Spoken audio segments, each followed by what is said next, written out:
एक तरफ दुनिया कोरोना से त्राहिमाम कर रही है, वहीं बदलता वातावरण जहां लॉकडाउन की वजह से खुशनुमा हुआ था, पेड़ पौधों पर रंगत लौट आई थी।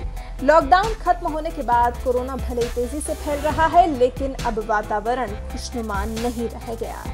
और उसके बाद जिस तरह रफ्तार से दुनिया के मौसम में बदलाव आ रहा है, उससे डर है आगे पृथ्वी पर आने वाले और संकटों का।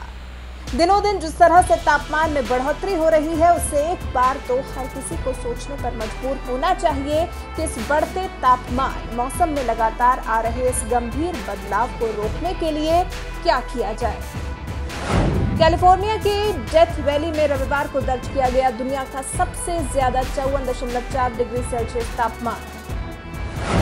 कश्मीर की राजधानी श्रीनगर में सोमवार रहा सबसे गर्म दिन। 39 साल में पहली बार रिकॉर्ड हुआ 45.7 डिग्री सेल्सियस तापमान। डेथ वैली और श्रीनगर में इतने हाई टेम्परेचर की कल्पना भी नहीं की जा सकती, लेकिन दुनिया भर में बढ़ी इंडस्ट्रीज की वजह से तापमान करवट ले रहा है और इस तरह के आंकड़े हमारे सामने आ रहे हैं। इस बढ़ते तापमान पर वैज्ञानिकों का कहना है कि साल 1950 के बाद जिस तरह से इंडस्ट्रियलाइजेशन में बढ़ोतरी हुई है, उसकी वजह से तापमान बढ़ रहा है। तापमान में हो रही बढ़ोतरी को रोकने के लिए एकजुट होकर कठोर कदम उठाने की जरूरत है।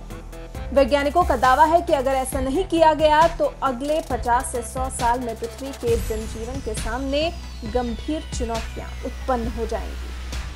अमेरिका में राष्ट्रीय मौसम सेवा केंद्र के मुताबिक रविवार को दोपहर 3:41 पर डेथ वैली में फर्नेस क्रीक के पास 130 डिग्री फ़ारेनहाइट यानी कि 54.4 डिग्री सेल्सियस तापमान दर्ज किया गया।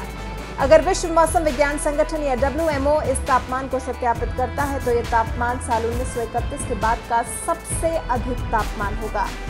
वहीं अपनी खूबसूरत वादियों और खुशनुमा मौसम के लिए विख्यात जम्मू कश्मीर की राजधानी श्रीनगर के मौसम विभाग के मुताबिक श्रीनगर में सोमवार का दिन 39 साल में सबसे गर्म दिन रहा। सोमवार को राजधानी का अधिकतम तापमान 35.7 डिग्री तक रिकॉर्ड किया गया, जो कि सामान्य से 6 डिग्री ज्यादा था। इससे पहले बीती 7 अगस्त को श्रीनगर का तापमान 35.4 डिग्री था।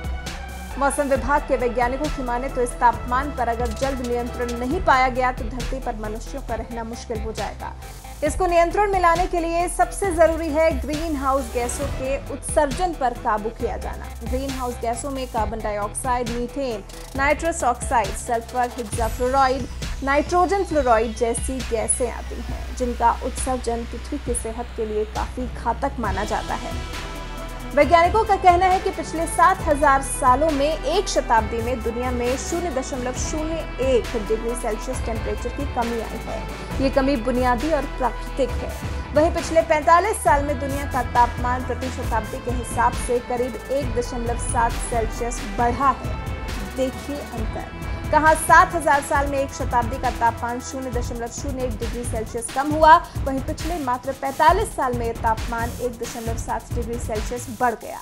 यही वजह है जो ठंडे प्रदेशों में ऐसे गर्मी कहर ढा रही है।